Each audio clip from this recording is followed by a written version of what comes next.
Well, you know what it is. It is Friday, TGIF, and welcome to the About Mansfield Consumer Advice Series. Right now, you're doing one of three things. You're watching the video on Facebook, YouTube, or LinkedIn, or you're listening to the podcast on your favorite podcast platform. Whatever you're doing right now, it is time for another 10-minute nugget of information. And with that, we bring in our financial guru right over there, Phillip Washington Jr. Say hello to the Mansfieldians. How's it going, Mansfieldians? And today we're continuing your series on rewiring your financial attitude. This is Mind Over Money, where there are some statements that people occasionally or tend to make when it comes to their finances, and you're going to prove them wrong. I guess. Oh, you know what? Before we get into this, just something a little light. Do you know what today is? What's today? Aside from Friday, September 15th, today is Double Cheeseburger Day. You know, I have not had a double cheeseburger since I was like in my 20s. Probably you and me both, and that makes it a little longer for me than you. But no, I do prefer just a regular single patty. But today's Double Cheeseburger Day, and if you want to give a shout out, do you have a favorite place that you go for a burger? Man, you know what? I'll do this. It's not my favorite, but I've recently converted from Whataburger to In-N-Out because I don't know what happened when Whataburger got bought by private equity. They're like, it takes forever to get a burger. In-N-Out, you're like In-N-Out, and it's actually a decent burger. So I'm a Texan, so I'm speaking blasphemy right now. We're gonna get emails. Yeah, we are gonna get emails. But In-N-Out, that's what a hamburger is all about. So let's get into some of these statements and let's address them. So the first one, I don't want to sacrifice my lifestyle, an excuse of why someone doesn't want to change their financial attitude. I don't want to sacrifice my current lifestyle. Yeah, and that actually is an excuse. I think it's just a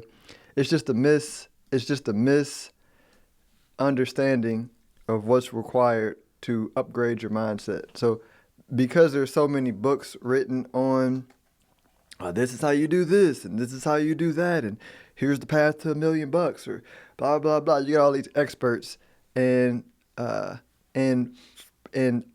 been guilty of it in the past because I grew up in the industry. So I'm not knocking the experts per se, but I've evolved my understanding to understand that hey, everybody has their own path, and as a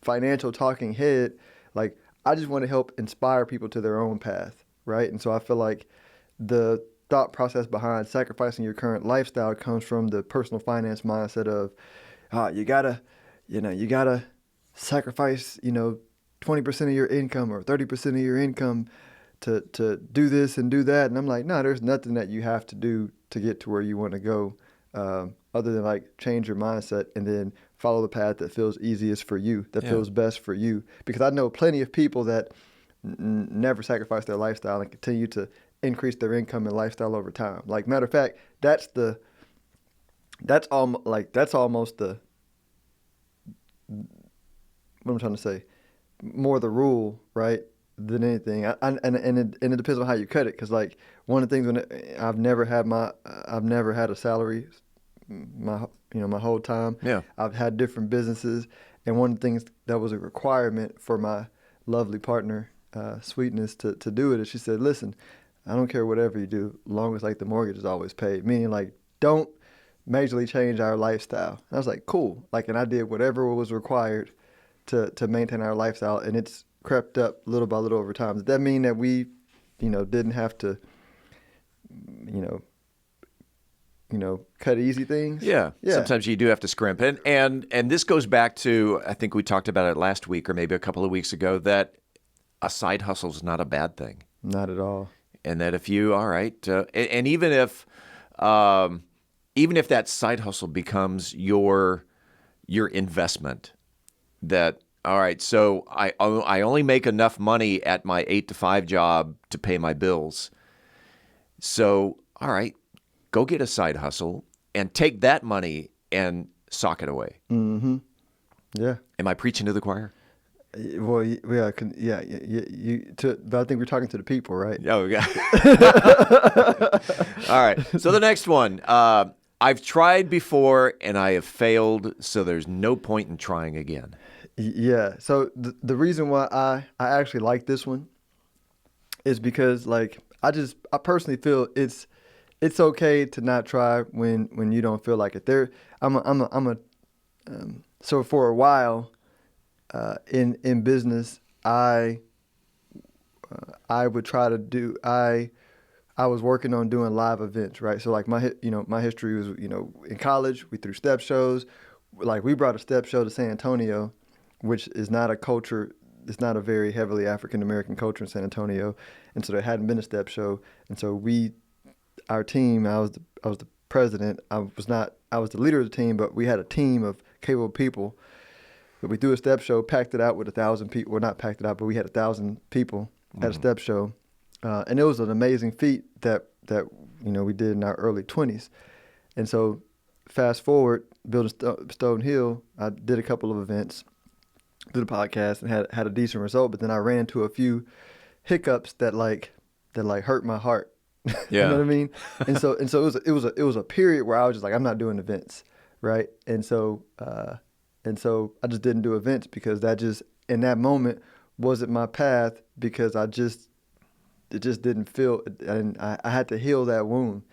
So now, and we've recently had conversations lately where that itch is back and my confidence is back. Yeah. And so like we're about to go back at some events and for the podcast, and these are going to be bigger and better than the other because all the missing components that I didn't have in my head before fell all into place without effort. But they were always there. It just was more like my confidence was crushed from disappointment. And so I just needed to leave it alone, right? So had I continued to work through that frustration, it would have been counterproductive, most likely. And I wouldn't have had the other success that I had going down easier paths to grow the business and the podcast that didn't involve events. It's like if you fall off the horse, you get back on it. Mm-hmm. If you get in a car crash, you're not gonna stop driving just because you got in an accident. 100%. Yeah. Yeah. But sometimes it's okay to like not get on the horse for a while because if you get on the horse scared, it's gonna do more damage when you fall again. That's true. Next one. Oh, this one's right up your alley. I don't trust financial institutions or advisors. Yeah. I was saying on the podcast, I don't either, right? And That's true. Yeah, I don't. But I don't think you have to if there's two ways that you can reach goals. There are goals that are dependent on conditions being the way you need them to be. So you need to have the smartest advisor. You need to have the best institution in order for you to be successful. But that places conditions outside of that places power outside of yourself, right?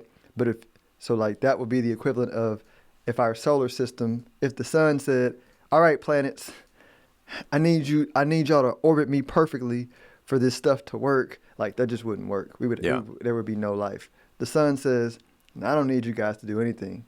Just like be, I'll handle everything, right? And the sun keeps everything in orbit, for the planets. And so in that aspect, I'm saying if you don't trust institutions, then you're gonna and advisors, then you're gonna get what you expect. But if you have inner faith and then you infuse faith into everything and everyone around you, then everybody and everyone around you is gonna act according to that faith, and things will work out. So you don't don't need to the conditions to be perfect, right? Flow the faith inward and allow the conditions to work out in your favor the way they're supposed to. Phillip, I'm not good with numbers, so managing money is impossible for me. Impossible.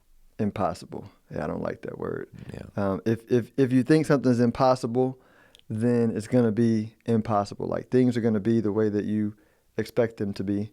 If I use a story of just me being, I'm going to use a different story. That's really good. It's so like when I'm I see you going through your mental Rolodex of stories. I'm going through my mental Rolodex of stories, but I'll use the story. I'll reuse the story. It's like if you go out to whenever me and Kelly go out for dinner. Yeah. We always get great service because we expect great service. And then we have friends, they go out and they always get terrible service, but they're pessimists, right? So they get what they expect and we get what we expect. And that's just the way things work out. And so if you expect to be not good with numbers and that managing money is going to be, impossible, then that's what it's going to be, So I like to, the reason why I'm such a feeling person is like the feeling is relatively easy to find. Like the details are what's hard, right? So like I'll use love. Love is something that we all feel and know. But like the expression of love, the details of how we apply love are infinite. So if you approach solving a problem trying to figure out the details, good luck. You know what I mean? Like I prefer to just like own the feeling and then allow the feeling to find the details that are right for me. So like meaning if you just feel what it feels to be good at managing money, right? Feel security, feel abundant, feel confidence around it, then like the details of how that applies to you are gonna like unfold for you. You may not need to be good with numbers. Matter of fact, you're probably gonna attract somebody on your team that's good with numbers, so you don't have to be good with numbers, and that works out for you because you don't have to be good with numbers. Would you say then a negative attitude produces negative results? 100%. Like it's just the energetic law of like physics and how the universe works. Last one, Phillip. I'll never be able to retire, so why even try? Don't try. Just don't try. Just live a terrible life. No. And to me that I don't know. Go ahead. Try. I mean, this goes back to the Nike slogan. Just do it. Yeah, and I want to give a good answer to help because I understand the feeling of powerlessness. I understand going, but I've tried everything that I know how to try, and it's not worked out. And so there's a certain powerlessness in that statement, but I think it comes from trying to rely on intellect and details versus just saying, let me go for the feeling. Like if I were to retire, let's imagine for a moment being retired. How does that feel, right? And then like just forget about the details of working out how to get there. Just spend 15 minutes a day journaling and feeling how it would feel to be retired, and then allow like your path to unfold, right? And this again, some people take this stuff and they think that it's mumbo jumbo, but I'm like, we know that we only use a fraction of the mind. Mm-hmm. You know what I mean? We know that that's a science, that's a fact that we can document. And so I'm saying what feeling does is allow you to reach into the subconscious infinite mind and pull out stuff that you've been overlooking, because there's no difference between me, you, and a billionaire. No difference physiologically, whatever the word is, that big word. There's no difference other than like their capacity to use their mind around wealth better than me and you in the current moment. But we can access it. Was the word physiologically? That's the word, yes. There you go. Yes. Nice. That's a good word. Big word. You got to put it up on the screen phonetically for me to be able to say it again. I'll do that. I'll put that up on the screen. Now, if someone wanted a physiological conversation with the Phillip Washington Jr., how can they reach out to you? Best way, wealthbuildingmadesimple.us. That's wealthbuildingmadesimple.us. That is another 10-minute nugget of information. Because we talked about double cheeseburger day, we went a little overtime, but that's all right. Folks, if you're taking your 10-minute break, it's time to get back to work. And Phillip Washington Jr., we do this every Friday. Let's do it again next week. Thanks for having me, Steve.